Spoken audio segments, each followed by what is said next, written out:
Hey, what's good, fam? Welcome to another episode of the Feed Me, Fuel Me podcast. Darius and Jeff coming to you live with Bert Martinez, host of Money for Lunch podcast. How are you, brother? I'm doing great. I'm glad to be here with you guys. I'm excited. Yeah, appreciate you making the time. We connected at the Paradise Valley Lifestyle event, Tammy Fellows. Yes.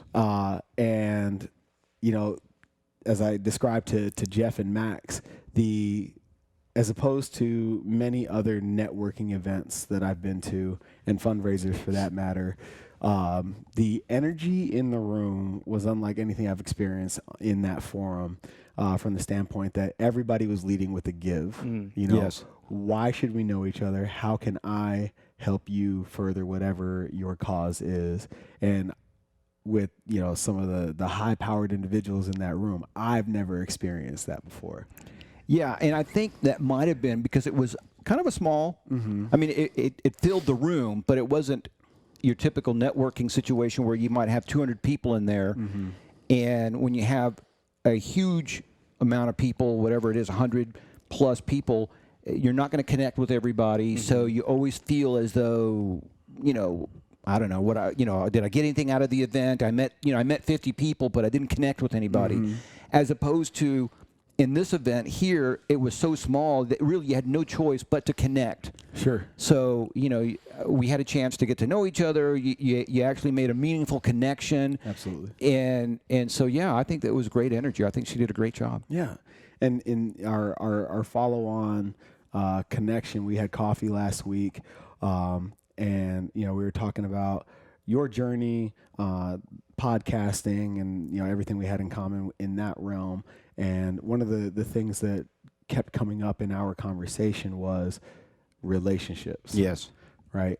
And whether it's our journey via Feed Me, Fuel Me, your journey via Money for Lunch, the opportunities that the podcast platform has created for you as a result of just genuinely wanting to know more. Yes.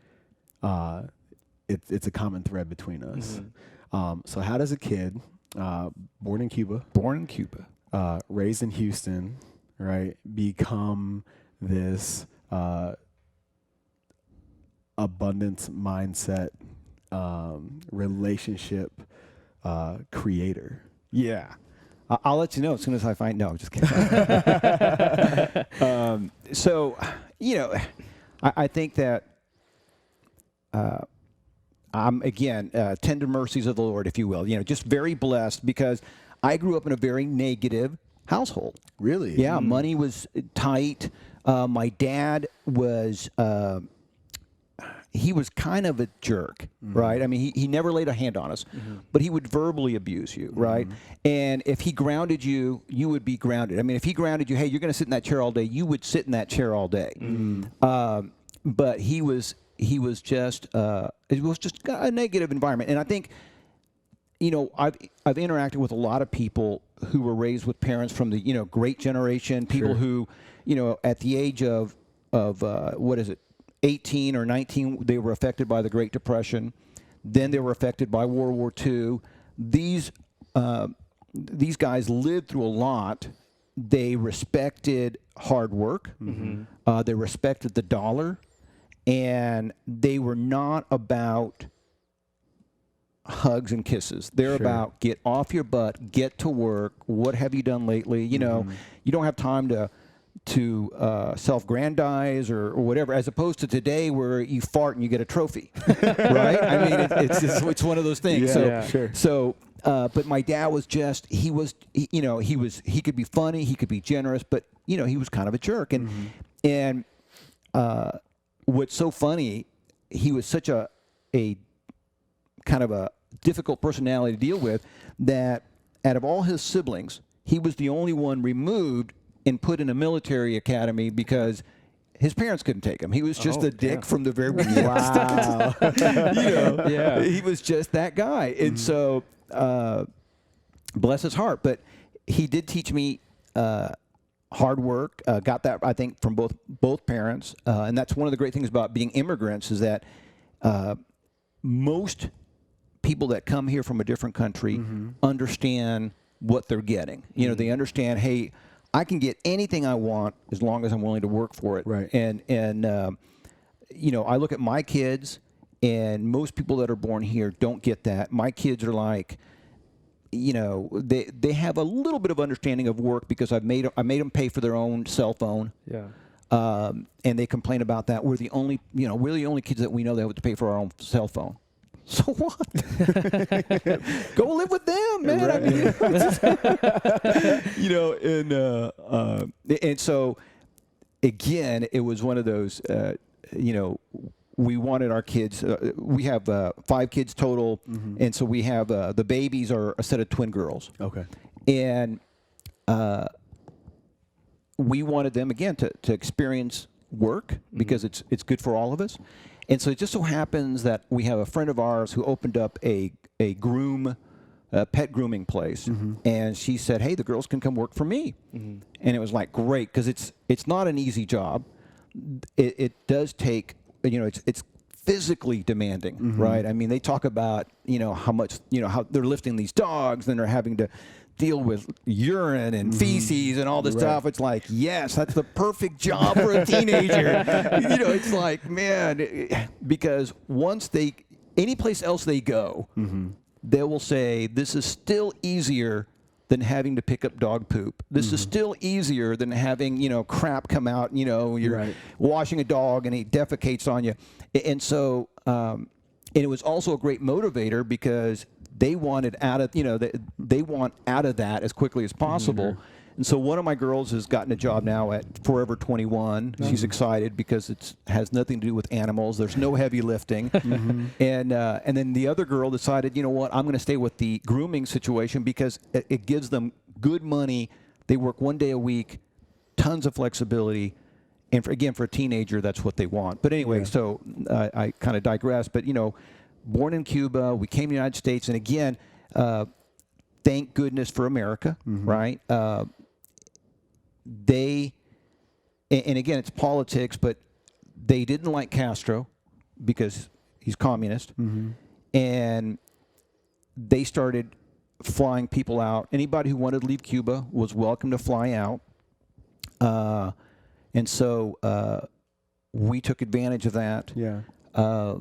And, you know, we went from Cuba to Spain and then eventually ended up in America. But the plan was to get to America as quickly as possible.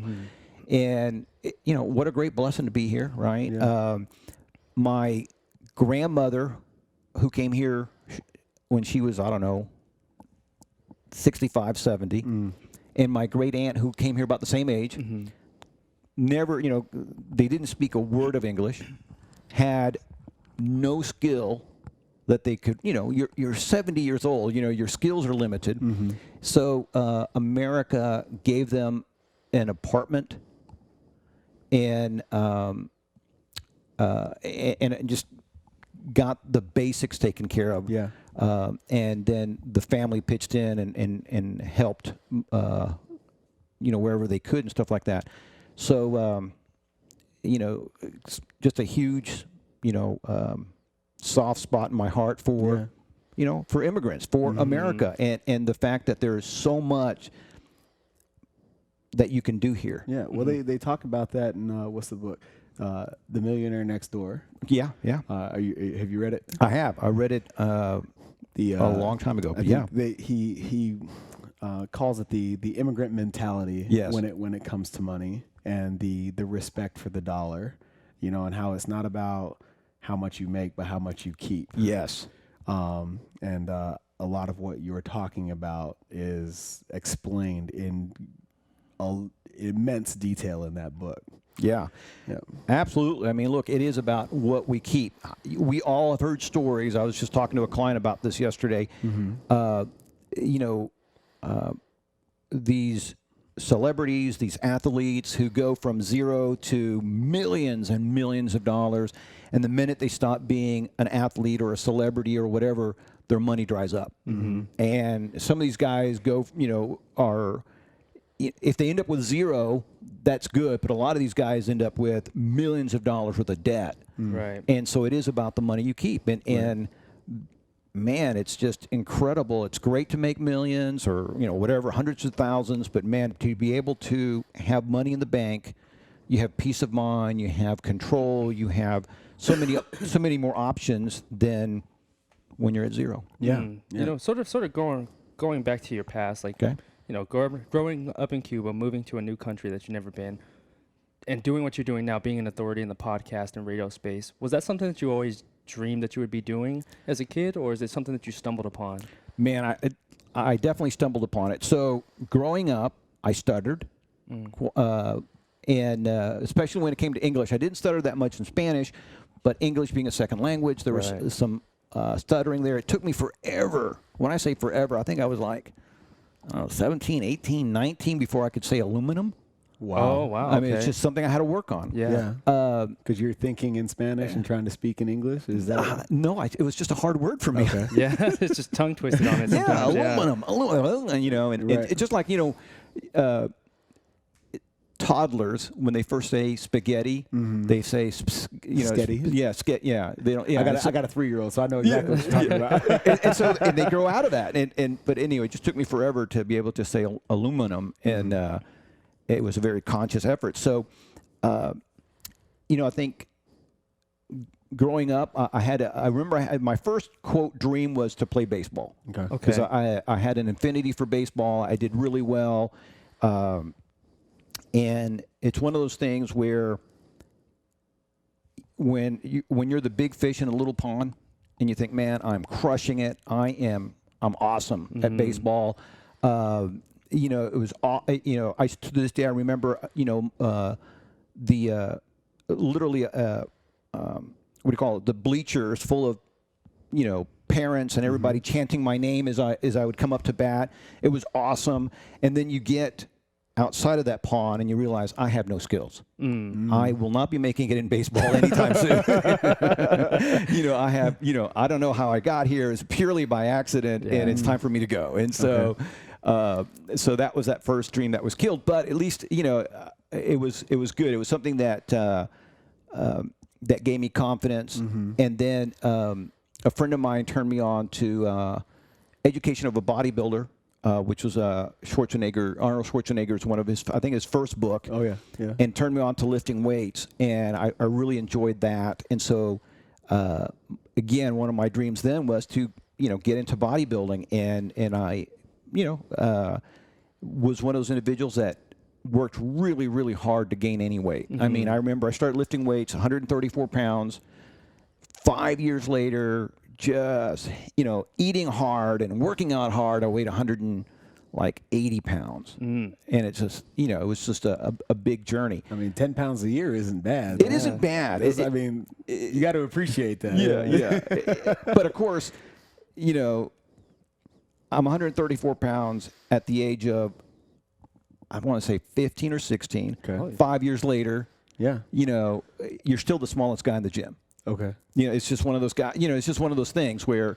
But I did finally bite the bullet. I did one competition. Nice. Yeah, and for the record, that's a massive accomplishment. Absolutely. Jeff and I have both been on stage. Yeah, so we're on the same boat. And in my personal opinion, you can't call yourself a bodybuilder unless you've been on stage. Unless you've been on stage. And it is, you just work out. Yeah. You just work out. You look good. Yeah. And, so good for you, man. Yeah, thank you. Anyway, got on stage, did not place. I wish I would have placed something, but I did not. But at least I did it, right? Right. And it's one of those things I just wanted to scratch off the list at that time.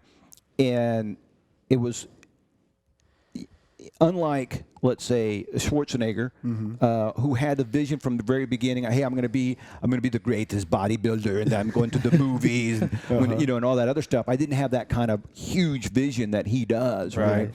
And so, thanks to my parents, they started the first Spanish newspaper in Houston, and so I was introduced to entrepreneurship, and that was very cool.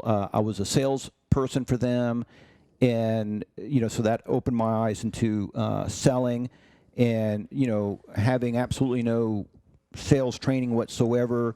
Kind of stumbled through it, and then I started picking up books by people like Tom Hopkins and other sales trainers and stuff like that. Zig Ziglar, yep. And that's kind of got me to the personal development space. Yep.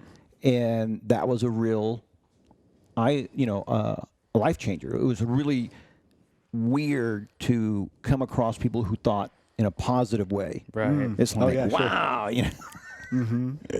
and so it was just a big game changer. And so the way I ended up getting into podcasting and the way I ended up getting into all of this was I was a sales consultant for CBS Studios in Houston.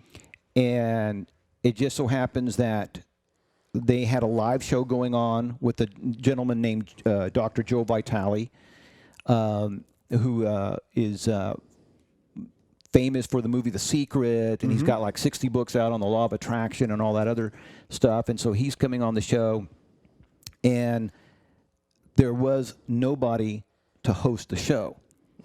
And normally what happens, the host was stuck in traffic, in Houston traffic, and that's normally not a problem because they have the equipment where they can just patch him in like a conference call. Yeah. Oh, right. But their computer, that system was not working. They could not make that work. And so the VP of the station said, "Bert, you've done public speaking." "Yes, I have." "We're going to, how would you like to, be a host of the show?" Ooh. And I said, "Sure, why not?" Rise up. Yeah, that's it. And so I knew who Dr. Vitale was, and so I did the show, and I'm sure it was like horrible. I'm sure I was like, there was just tons of non-words used because, again, I'm super nervous. Right. And I didn't know what I was going to, I didn't know a whole lot about him. I didn't know what we're talking about anyway. So either way, from that bad show, I ended up connecting with Dr. Joe, and him and I became friends. To this day, when I go to Austin, I stay at his house, and we've known each other now for 10 years. And again, I didn't put it together, but it was cool what had happened there. And then I ended up doing a regular show on CBS Radio called Money for Lunch. And then CBS came and said, we're going to go with Monday through Friday. We're only going to do national shows. So your show is going to be on a Saturday. And then turned out that Saturday wasn't going to be available. It was only going to be available on Sunday. And so I ended up buying the show from them. And as I explained earlier before we start rolling, that I bought the show, and then I didn't do anything with it for 2 years, primarily because I didn't have a clear vision, but really because I was afraid, right? When you have CBS behind you, you can do no wrong. You have this massive amount of branding, a massive amount of clout. When you say, "Hey, I want to interview you on my CBS radio show," there's almost nobody you can't touch. Yeah, there's no hesitation in that. Yeah. And sort of, but not to cut you off, but to put it into context, what year was that this happened, where you bought the show from them? I'd have to look it up. But I would say, let's see, easily 10 years ago. So what are we? Yeah. And that's very early in podcasting, before we had, the ease of putting your show on to like a Libsyn per se. You're right. So it was before Libsyn for sure. The hosting was completely different. So yeah, yeah. You're on the OG of podcasting. Well, so let me tell you, I started with Blog Talk Radio. I'm still with them. My show was the first show that was an independent show to be picked up by iHeartRadio, and but I started with a cell phone and a headset, and it was like, just turn it on, start interviewing people. And I have to say, because of what I learned at CBS, we knew what we needed. We know, you have the basic outline, which, we paid the money to get some graphics done. We paid some money to get an intro done. And we knew to help our interviewees have a good time to set up some talking points to make it easier, especially if it's a topic you don't know or a person you don't know. And, we were off and rolling. And so, at that time I had a producer who said, hey, I will be your producer. I will help get sponsors. I will help run the show. His name is Dylan. And so Dylan contacted me. We he said he'd do all the, quote, hard work if I would, just be the, quote, talent or whatever. And that's what we started. And, within a week, maybe 2, he had our first sponsor. Within 30 days, we had 3 or 4 sponsors. And, never looked back since. And, 2 of my sponsors that Dylan got way back then are still with me today. And, I've ended up with both of these sponsors because we have this great relationship. We've done some magazine interviews together that they sponsored. We've done some video stuff. They're part of, one of them is part of my mastermind group. So it's been just a great experience. That's awesome. So some of the stuff that you're doing now, you're working with Arnold on a lot of his charity stuff. Right. And Randy Couture. Right. On his charity events. Yes. And both those relationships have come full circle as a result of your podcast. Yes. Right. As a result, yes, of an interview. Absolutely correct. You don't come from, so there. You have a lot of versatility in terms of what you do professionally. You're not just limited to a microphone. Right. Right. And so, can you walk us through the process of cultivating those relationships as a result of the show? Sure. So one of the things that I do have a background in marketing, and so one of the things that we started doing is we would interview. The show was an hour long, and I would interview up to 4 people during that 1 hour.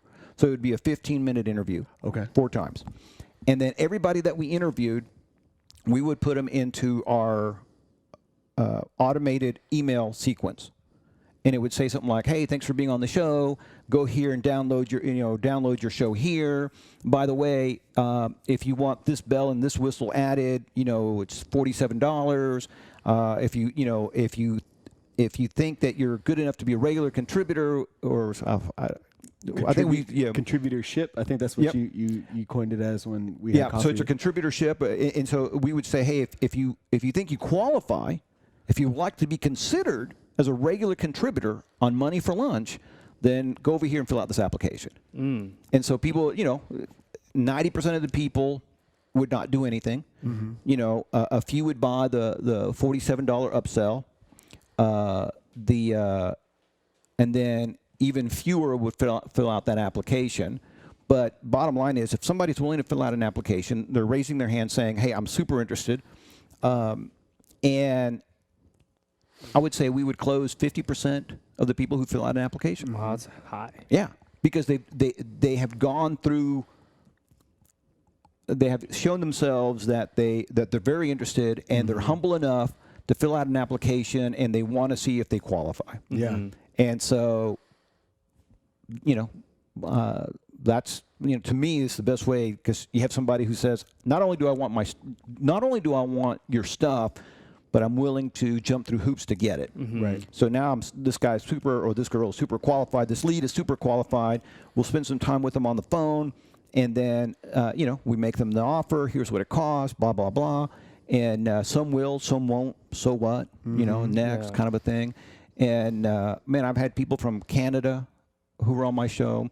Contributors on my show. I've had people from England who were contributors on my show, which was, it's just wild because you don't realize you have that kind of reach or whatever. But it gives them a chance to be heard. It gives them a chance to have credibility, to have a little bit of authority. It's the same thing as if somebody is in a book, maybe they're in a chapter of a book, or they have an article in a magazine. It adds to their credibility. And that's kind of the way we position it. Not that you're going to be heard by a gazillion people and they're all going to run out and buy your widget, but that you're going to have the credibility of using the program, and we actually had an entire course, if you will, on how to leverage the show, including but not limited. They could invite their prospects to be guests on the show. So if you're a CEO or a salesperson, or you're trying to do business with somebody, we would have them come on the show as, so-and-so's guest.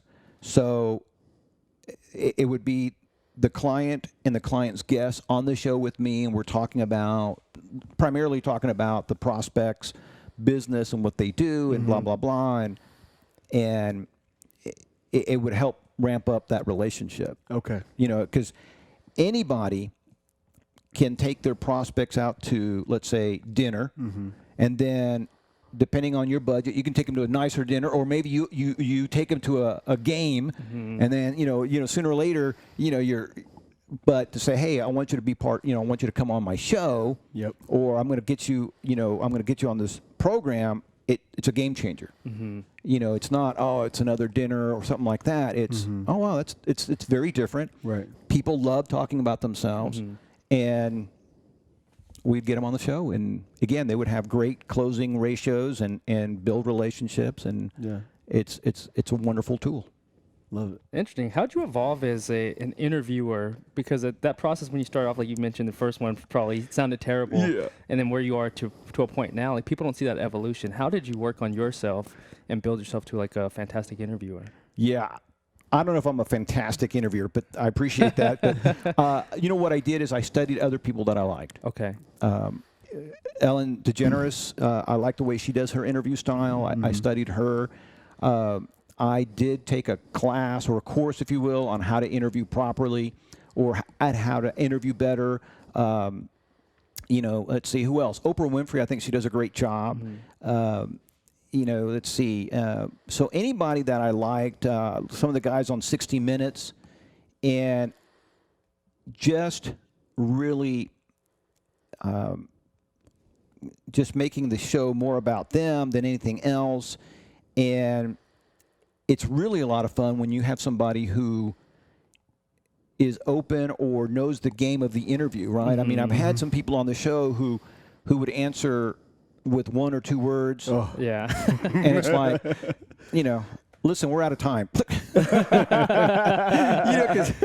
if you're not having fun, right, your audience is not going to have fun. Absolutely. Right. And so that's really what it was about. It was just having fun and trying to connect with the people who resonate with you. And that was really it. But yeah, I did study some people. There are so many people out there who do a great job of the interview, and it's just a matter of listening and how they phrase questions and how they phrase follow-up questions. And as you said, it's a process. You got to get a little bit better, and I think it starts with the desire to be able to deliver better for your audience, and then not being afraid to, play second fiddle to your guest.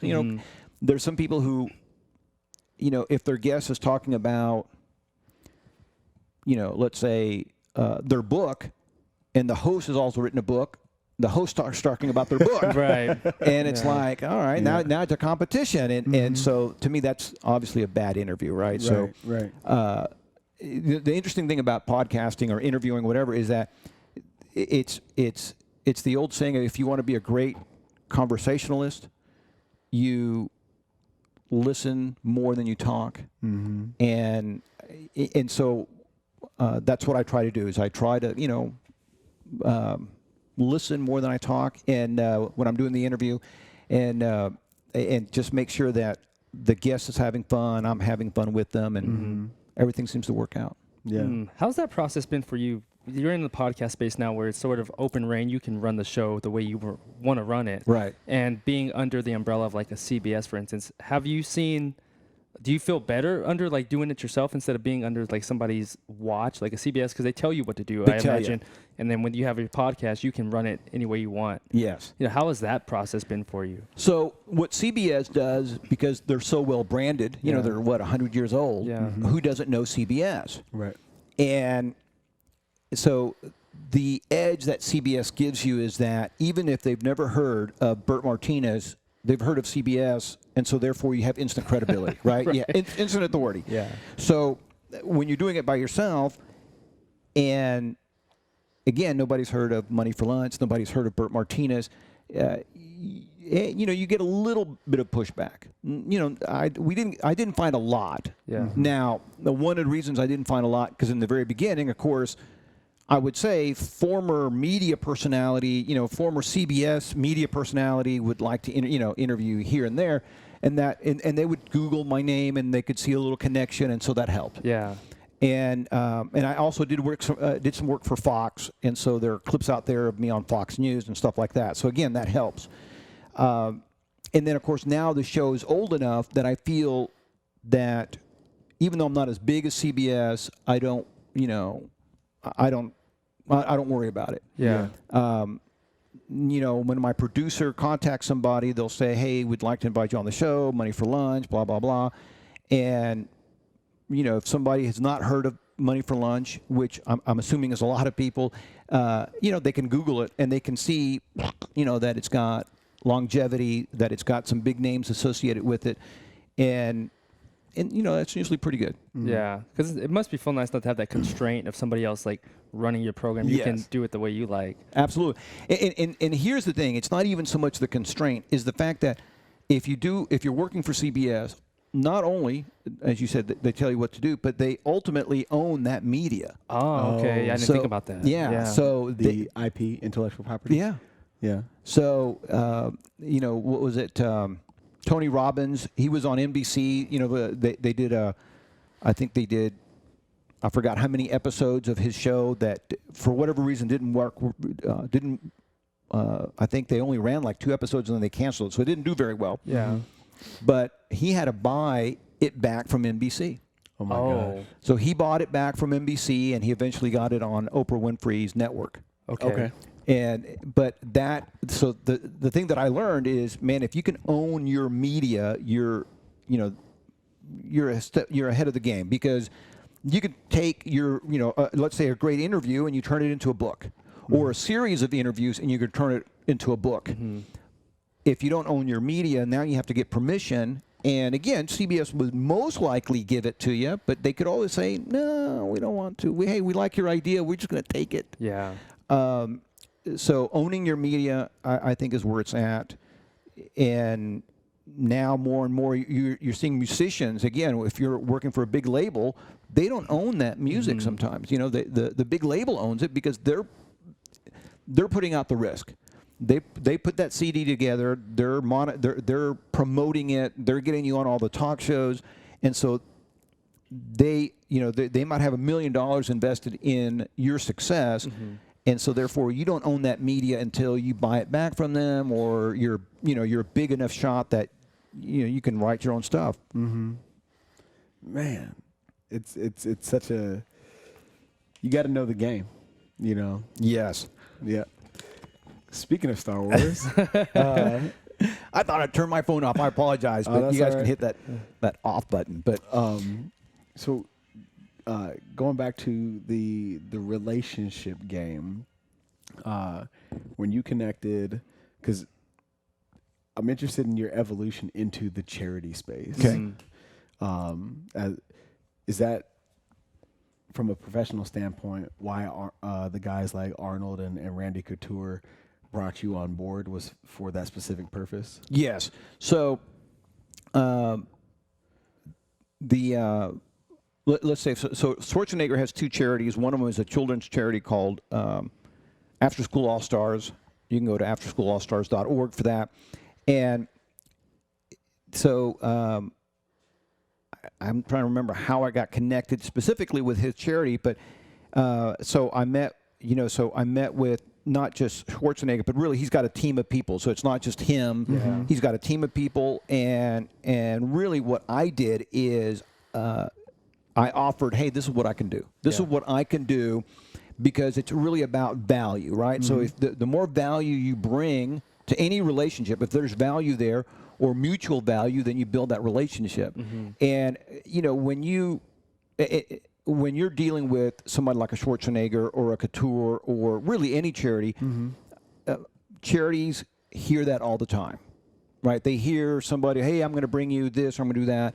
They get that all the time. But when you deliver, now you set yourself apart from, all the talkers versus the walkers. So I started doing some stuff for them. I interviewed some of their people, some of their success stories. I promote. Schwarzenegger has, because his charity's like 20 plus years old now, he's got it pretty well fine-tuned. But anyway, so bottom line is I bring value, I bring sponsors, I bring money. That's what they need, right? Is money. In some cases, I'll bring computers. What else? Stuff that they can use. Yeah.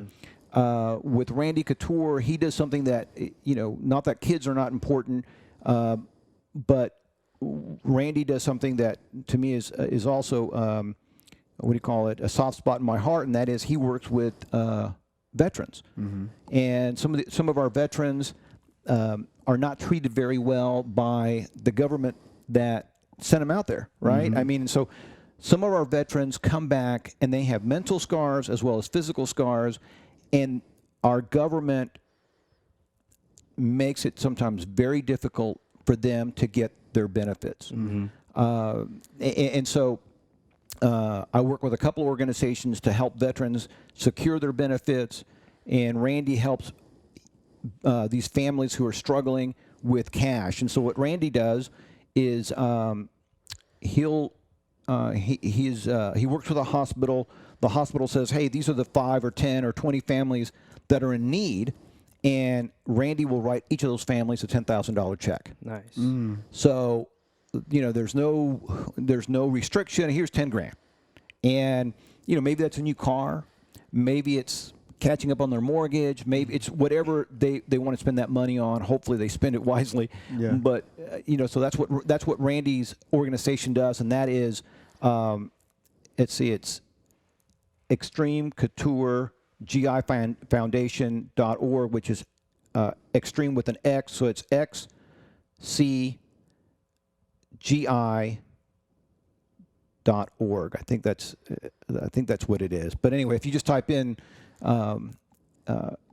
Extreme Couture GI Foundation, you'll find it immediately. So with him, we've helped with redesigning his materials, again, getting him sponsors, and he puts on 3 events a year. And so instead of trying to get 3 sponsors, I said, why don't we just get 1 sponsor and have him write him a big, it's easier sometimes to get 1 sponsor write a big check versus getting 3 sponsors to write smaller checks. Right. And Randy is, he will do whatever it takes to make that sponsor see the value in that, right? Yeah. So not only does the sponsor get a lot of visibility. Randy's got like 2 million people on social media that he'll promote to. He'll do a video with that sponsor. He'll do whatever to try to make that sponsor see the value. And so that's what my team and I do, is we secure a sponsor for him, and one less thing that they have to worry about. Yeah. Nice. It's really interesting that names as big as those two in this specific example, with causes that I think anybody with a pulse would deem worthy, right, have trouble soliciting sponsorship. Sure. Like, what is the number one hurdle that you come across when soliciting sponsors? Well, the number one hurdle is that the sponsorship is a form of marketing or advertising. So their question is, okay, if I give you $10,000, what do I get out of it? Because the sponsor, most of them do not have, to them it's just business. Yeah. I'm going to give you 10 grand. I want to get $100,000 in return, or I want to get at least $20,000 in return. So what does that look like to me? Again, that's the biggest hurdle is monetizing it or showing them the ROI that they're going to get out of it. Because again, unless you are a big company like a CBS or a Ford or GM, where they can throw out $100,000 just in the budget. They don't care. They don't necessarily expect an ROI, but you go to these, you go to somebody who's, let's say, $1 million business who can easily afford to write a $10,000 or $20,000 check, but they still want to see that monetization. They want that return on investment. Most of them do. Now, if I'm talking to somebody who is a veteran and I'm talking to them about helping Randy Couture, it's a different story. They'll try to do something. Even if they can't afford to write the whole sponsorship, they might do a smaller sponsorship. They may say, hey, listen, we don't want to do anything, but here's $2,500. We don't care for name recognition. Here's $2,500. And with Schwarzenegger's deal, the problem with his kids is that they are when I was growing up, they were called latchkey kids. And these are kids that come home and they're by themselves. And so for the most part, they're unseen. Right? I mean, it's not, and so you're a parent, right? Do you have any kids? No, I don't. No, okay. So, he knows of. That he knows of. That he's claiming them. So somebody comes to you and says, hey, we want you to give money for our children's charity, depending on how much they're asking for, when somebody asks me for a children's charity, the first thing I think of is, I got 5 kids. I got 5 kids. Right. So I'm already giving to a children's charity, right? I'm already doing my part. Right. Yeah. And so I think that's part of the mentality. Okay. It's just that there's, there is that, I don't know, self-preservation, a little bit of, some of us are giving as much as we can give already. And then there's the other thing, as I mentioned, the ROI. And then the third thing is that there are a lot of charities out there competing for that dollar. Right. I mean, there's there's tons, not just one, but there's several big cancer foundations. Yep. There's multiple veterans foundations. There are multiple children's foundations. Man, if you can think of it, there's probably 1 or 2 or 3 or 10 charities that are trying to help that stuff. And it's just it's a difficult challenge, just like any sale is. Sure. Yeah, you can see why, because you hear about the pink ribbon breast cancer walks and all of that stuff, and I've seen it since you're a kid growing up. But then you never see any progress within like the departments of finding the research and getting, all the money that goes towards it. But there's still been no advancement in the research or medication. And so people think that, and like, why the hell would I keep donating to something I'm not seeing anything, like you said, the ROI on? Yeah. Right. So like I imagine, like you said, the marketing has to be difficult and getting in front of those people to actually, come out of pocket, because it's like creating that emotional response, right? Yes. Absolutely correct. No, absolutely correct. When you're looking at something like cancer, that question comes up all the time, because I've been involved in those meetings, and that comes up all the time. And the same thing even with children. Okay, so Schwarzenegger deals with these kids, and so people want to know, well, what are the kids doing? Right. How many of them are not being arrested? How many of them, are doing better because After School All-Stars has intervened? Sure. And what's the impact? What's the impact? Yeah. Yep. What's the impact? How many of them are, and so like for you as a child to get into After School All-Stars, you got to maintain certain standards. It is academic as well as they do some physical fitness stuff, but it's, it's really what they do is they give a child a place to go to after school that is not an empty house. Because, a child by themselves, even in a safe environment, can get into trouble. Right. Internet access, all, before all that stuff, they can get in trouble by themselves. Sure. If it's a questionable environment, which a lot of the kids that Schwarzenegger and his organization help, they're in this, lower income, the chance of them getting in trouble are like astronomically easier, right? They have to walk from school to home, and in between there is a war field, a war zone of gangs and drug dealers and stuff like that they have to walk, through. Right. And what After School All-Stars does is allows them to stay in school, go to a safe place, work on their homework, maybe get a meal, and their parents can pick them up. It's free of charge to the parents, but the kids have to perform. Yeah. So to me, it's a great organization. Sure. I mean, that expectation of performance just, forces a kid, like to acknowledge the good fortune they have. Yes. And then that nothing is free. Right. Like somehow, some way you have to earn it. You got to earn it. Yeah. And just like you were saying, going back to your childhood and your respect for the dollar and hard work, I mean, that's the exact same message these kids are receiving. Yes. In a safe environment. That's absolutely correct. So that's massive. Yeah. And what I gather from your description of what you do for these guys and these organizations is you paint the picture. Like that's really your job. Like this is where your ROI, this is how your ROI is going to show up. And this is why, our organization versus somebody else's. Right. And that, going back to your point about there's tons of organizations in that same space, that can be a challenging deal. Sure.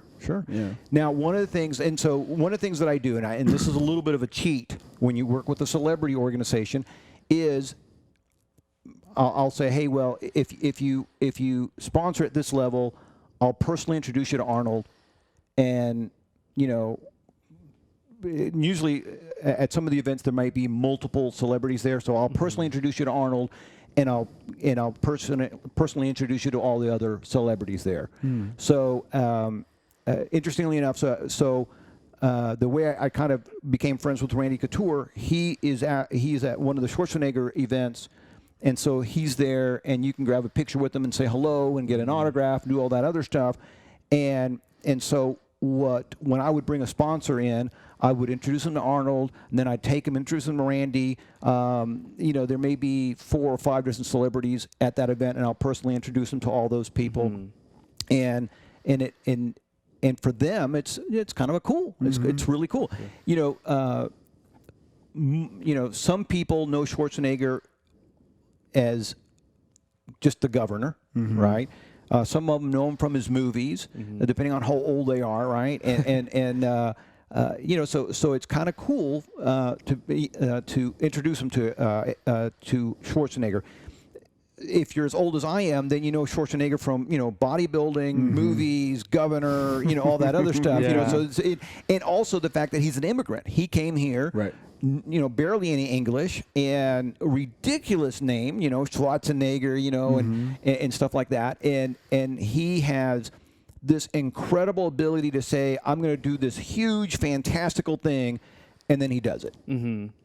And it's incredible. So I always tell people, look, to me, there's your ROI. If you can sit down to with somebody like Arnold or Randy Couture, who has created what they've created, then you'll find out how they think. Maybe it'll expand the way you think, and it'll grow your mindset. And to me, that's a huge ROI. Oh yeah. The difference between the guy who can bench press 100 pounds versus the guy who bench presses 500 pounds, is going to be A, mindset, and B, the guy who's been benching 500 pounds has failed a lot more than the guy who's lifting 100 pounds. And you can extrapolate that for money. The guy who's making $100,000 a year versus the guy who's making $500,000 a year.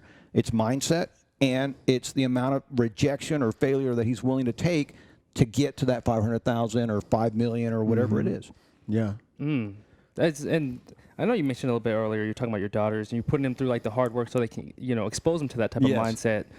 What have you learned as being a husband and a father that sort of like you took from your father, because he wasn't outwardly like loving? Do you give that love to your kids now? Yes. And what have you learned from that, like as being a parent and a father? Sure. So big believer in hugs and physical demonstrations of affection. Definitely believe in discipline. What I have learned, primarily through my own mistakes, is that no amount of success can compensate for failure in the home. I think you and I talked about that once, right?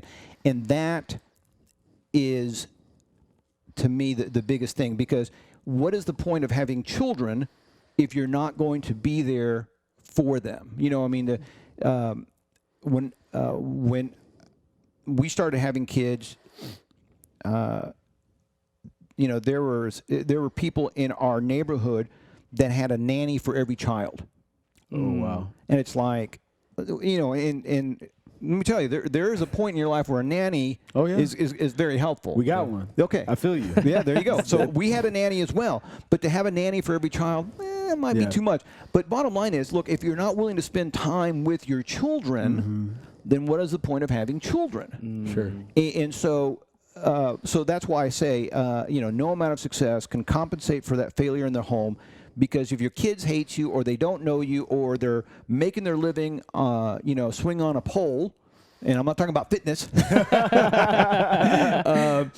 or they don't have a self-esteem that allows them to succeed through life and feel good about themselves, then you failed as a parent. And the fact that you have tons of money that can bail them out of jail, and that you can get them the best psychiatrist, and that you can, help them get off heroin for the third or fourth or fifth time, that's great, but that could have been avoided if you would have just spent time with them. So what I've learned, with 5 kids, in fact, at the end of this month, my wife and I will be celebrating 33 years of marriage. Congratulations. Thank you. Congratulations. That's Thank awesome. It's rare these days. It's rare, and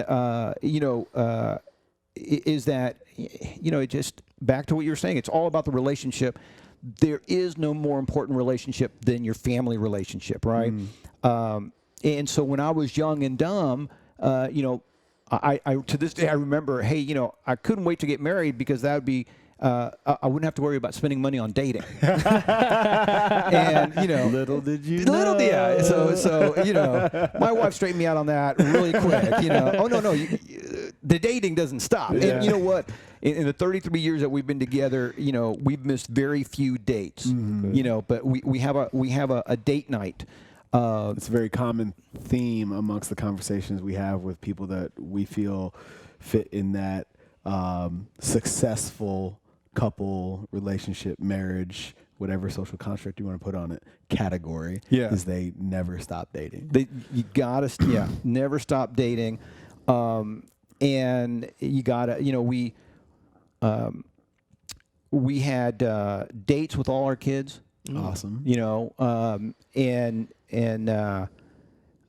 That was a very, very valuable time because, especially again, when you have a bunch of kids, it's they need that one-on-one attention, and sometimes it takes them a little bit to open up, and so you go on a date with your son or your daughter, and through the course of that date, just hanging out and talking, you find out what's on their mind. Yeah.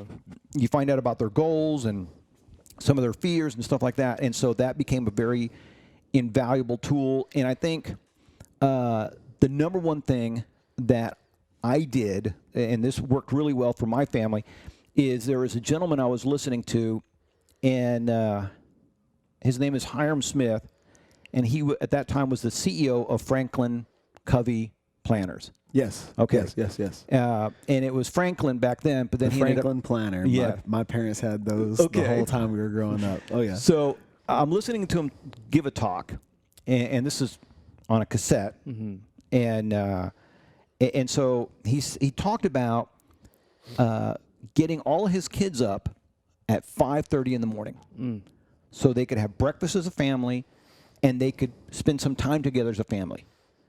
And he says, how do you get your kids up at 5:30 in the morning? You put them to bed at 7:30 at night. How do you get your kids to go to sleep at 7:30 at night? Wake them up at 5:30 in the morning. And to me, that was like, it was like, this should be in every parent manual, right? And so we started doing that. And let me tell you, it was rough in the beginning. And at that point in my life, I was getting up around 5:30 so I could go work out. And then when we implemented this new program, I started waking up at 4:30 so I could get my workout in, get back home, wake all the kids up. We would eat breakfast as a family. Then we would go play at the park. And sometimes we played for 15 or 20 minutes. It wasn't like a long playtime. Right. But you start playing with your kids 15 to 20 minutes every day when your mind is fresh and, nothing is weighing on you. Right. You just had a workout, you've had a good breakfast, and so by the time my kids got to school, man, they'd spend time with their parents. We've had a good meal. We've had some fun. And they were off to a great start. Dude, that's so awesome. I love that. Simply because that's the guaranteed period of the day that everybody's going to be together. Yes. Especially with 5 kids. Yeah. I grew up, I'm number 2 of 4. Jeff comes from a big family. 6. There you go. Last of 6. Last of 6. Last of 6. Once those schedules get rolling, it's really hard to have that family dinner. But if you push it forward and you have family breakfast, that's a guarantee. It's a guarantee. I love that. Yeah. And let me tell you, that to me was a game changer. I'm going to steal that, by the way. Steal it. I stole it from Hiram Smith. Sorry, kids. It's Bert's fault. Yeah, but let me tell you, Thank man. Uncle Bert. Yeah, it was awesome. And let me tell you, so this is like one of my favorite stories. So my oldest son, Ben, he is 16 years old, and he comes home from high school, and he's like, Dad, I am the only kid who goes to bed at 7:30. I said, yeah, you're probably right. He goes, that's ridiculous. I'm 16 years old. I said, I'll tell you what, you're right. You can stay up as late as you want, but I'm still getting you up still getting at 5:30 in the morning. And so he got so that first night he's got all this freedom. He stayed up till 10 o'clock. I don't know how late he stayed up because I went to bed, right? So he stayed up. He's 16. He's man of the house. And the next day we wake him up and he's running ragged and he's not looking so good. And so, after tasting that, You got to let him have it. yeah, he went to bed on his own by 8, maybe 8:30, and especially kids, they don't realize this, but let me tell you, sleep is so important, especially when you're young. You need 6, 7, no, I'm sorry, you need 8, 9, 10 hours of sleep. And so, but bottom line is, that was the funniest thing. He was, he concluded on his own that since I'm going to be woken up at 5:30 in the morning, I better be getting to sleep. Yeah, a little strategic guidance from Dad. You know what I'm saying? Do what you want, but there's consequences. That's right. And so, so the side benefit, something that we didn't realize until we started doing this program, is that my wife and I would have an hour and a half with no kids. And so, you can talk, you can have fun, you can strategize, you can be romantic, whatever. You got an hour and a half, 2 hours, whatever, where it's just mom and dad. Yeah. And that relationship is so vitally important, because if mom and dad aren't connecting, nobody else is going to connect. And that was this little hidden miracle or hidden benefit that was awesome. like, man, it was awesome. And it was so funny because we would go to let's say a family reunion, and our kids were in bed by 7:30, 8 o'clock, and everybody else's kid is up, but my wife and I are on our, we're by ourselves because we don't have any kids. Right. Yeah. And everybody else, their kids are, bouncing off the wall, blah blah blah, yada yada yada. And, hey, my wife and I are going to go for a walk, or we're going to go do something else. But it was great. That was like I said, a hidden benefit, a little gem there that I think also has helped our relationship tremendously. Yeah. So it's good. I love all that, man. Just that little bit made this conversation. That's the ROI right there. There's the ROI. There it And is. it's been Jim the entire time. So interestingly enough, came up. So ROI, which is return on investment, right? So later on, I did I used to have a speaking topic called the new ROI, which is return on influence. Okay, I like that. So again, as parents, you are that influence over your child. As partners, you influence each other. But so the amount of time that we spend with whatever that relationship is, that's the ROI, that return on influence. And sometimes that return on influence, you'll see it right away, but most of the time you don't see it for 5, 10, 15 years down the road, especially with kids. Yeah. When you see your child and that child has a good self-esteem, and they're talking crazy, they're saying, hey, you know what, I'm going to do this big goal, that's when you can say, oh man, I'm okay. I did an okay job. So return on influence. Love that. I love that, man. And Bert, where can everybody go and connect and follow you with everything that you have going, your podcast, websites, anything? Sure. So BertMartinez.com, that's BERT, Martinez.com. You can go there, find out about different events, or if you want to just follow us on Money for Lunch, just go to moneyforlunch.com. Our podcast is there. And other than that, social media, I'm on all the different social medias. And yeah, welcome your thoughts, comments, inputs. Yeah. Love it, my man. Dude, really appreciate you taking time out of your day to share some wisdom with us on all fronts, whether it business, your story, parenting, relationships, the whole nine. Thank you so much, man. Well, appreciate you guys having me here. It's been Yeah. a blast getting to know both of you guys, man. So thank you so Thank much. you, brother. For sure. Until next time, guys, feed me, fuel me.